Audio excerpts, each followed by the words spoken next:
एक गुरु अपने शिष्य के अत्यधिक विकास से बहुत ही खुश थे।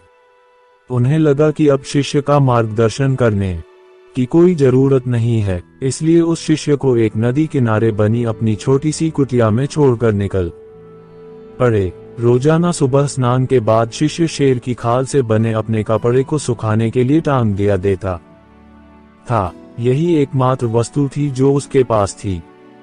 एक दिन चूहों ने उस शेर की खाल को कुतर डाला। ये देखकर शिष्य बहुत ही उदास हो गया।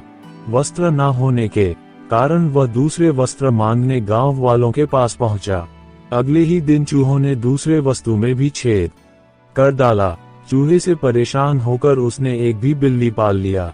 अब उसे समस्या चूहों से तो नहीं थी, लेकिन बिल्ली उसके लिए परेशानी का सबब बन गई। उसे अपने खाने के साथ साथ बिल्ली के लिए दूध का इंतजाम करना पड़ता था। एक दिन उसे लगा कि मैं कब तक का गांव वालों से मांगता रहूंगा, क्यों ना मैं खुद ही एक गाय रख लूं। जब उसे गाय मिल गया तो फिर उसके लिए चारा मांगने की जरूरत पड़ी। उसे लगा कि झोपड़ी में चारों ओर घास से इसका काम चल जाएगा, लेकिन इसमें उसके सामने गाय को चराने की समस्या खड़ी हो गई। गाय को चुराने के चक्कर में उसे ध्यान के लिए पूरा वक्त नहीं मिल पा रहा था, इसलिए इस काम के लिए उसने आदमी रख लिया। अब सवाल आया कि काम करने पर निगरानी की।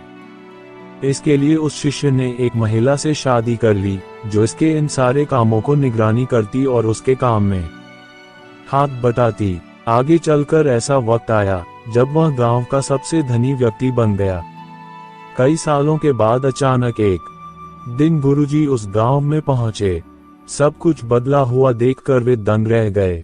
उन्होंने देखा कि जहां कभी कुटिया हुआ करती थी वहां आज एक आलीशान इमारत खड़ी है। उन्होंने एक नौकर से पूछा, क्या ये वही जगह नहीं है जहां कभी मेरा एक शिष्य रहा करता था?